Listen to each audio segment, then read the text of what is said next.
For over 50 years, Ernesto Colnago has been working alongside cycling enthusiasts and many champions. Let's take a look together at his remarkable story. A man who is known as the Wizard of Cambiago, a true world leader in the field of racing bicycles. Ernesto, your story began at the age of 13 when you were employed as an apprentice mechanic in a bicycle factory called Gloria. We're talking about 60 years ago. So I went to this firm. It was one of my first times in Milan too. The owner asked me, "How old are you?" 14, I replied. I lied about my age by a year. It was November the 25th, St. Catherine's Day. I remember that there was a bit of snow about. They took me on straight away as an assistant welder, and so I started working at Gloria. But shortly afterwards you started cycling. You even won 13 races. Do you remember what bicycle you had back then, and which champion you most admired at the time?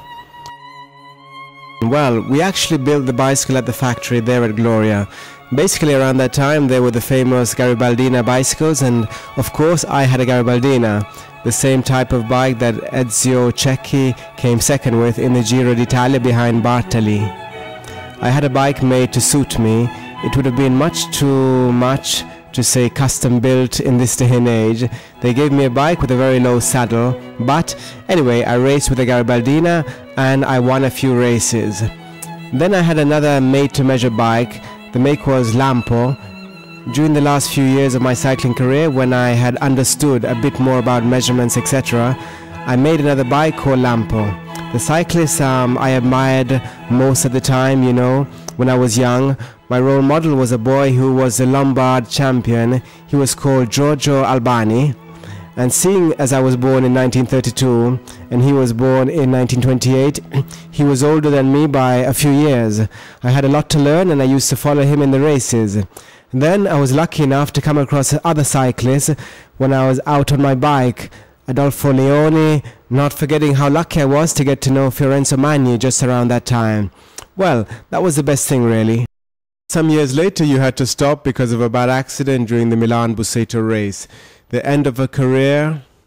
I came 4th or 5th in that Milan Busseto race, but once across the finishing line, the spectators were crowding forward to see a Guzzino motorbike, you know, the one with the leg shield, and I fell and I rode into them and fractured my right fibula. So I spent 50 days in plaster with my leg in traction. So during those 50 days, when I was out of action, I sent a message to my boss, Mr. Alfredo Foccesi, to send me some wheels to mount at home. Even if I had my leg in traction, I could still mount and align a few wheels. Anyway, that was the beginning, and I would say from the bad luck of having to stop racing, although I tried unsuccessfully to carry on racing for a bit, from the bad luck, as I said, came good luck, because working for a week, mounting wheels for third parties, I earned as much as I did working for a month as foreman.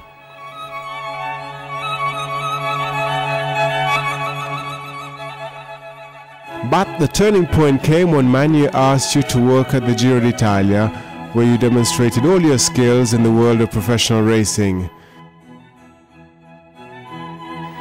Yes, that time too we met one day when I was out cycling again, because as I said before, I wanted to get back to competing.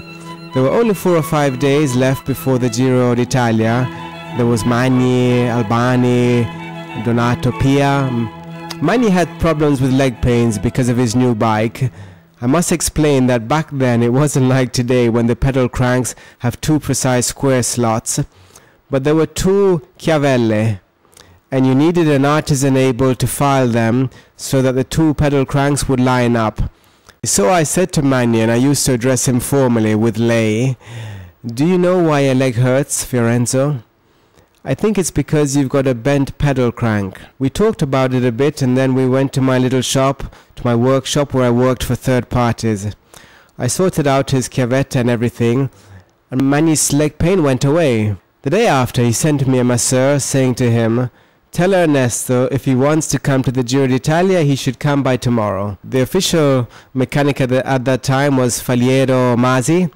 He was a genius with bicycles.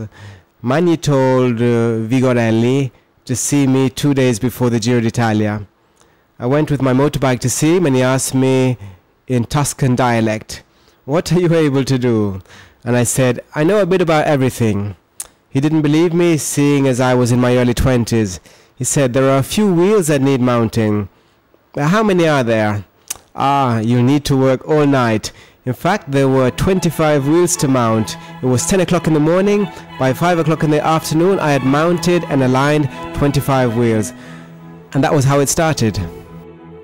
He also built a frame for Nencini, who won his Giro d'Italia, another memorable moment. Yes, Gastone Nencini. It was already 1957, but I had made a few frames for other races too by then. Anyway, Nencini wanted me to make him a frame suitable for every kind of route, descent, etc. And he trusted me. And, as a matter of him, made in a certain way. Like we used to back then, because technology always moves on, it always develops, and Gastone always thanked me both during and after the Giro d'Italia for that frame. Because I've always done everything I could, given everything I had in me. Your fame grew, you were taken on as a mechanic by the Italian national team, and you were also the national team mechanic when Adorni won in Imola. They saw Ernesto Colnago not just as a mechanic, but also as a person who saw more than just a race. I remember when Vittorio won the World Championship in Imola. Incidentally, in our offices, we both had the same photo of him with his arms in the air. Another one where he has his bike over his shoulders. Those are great memories.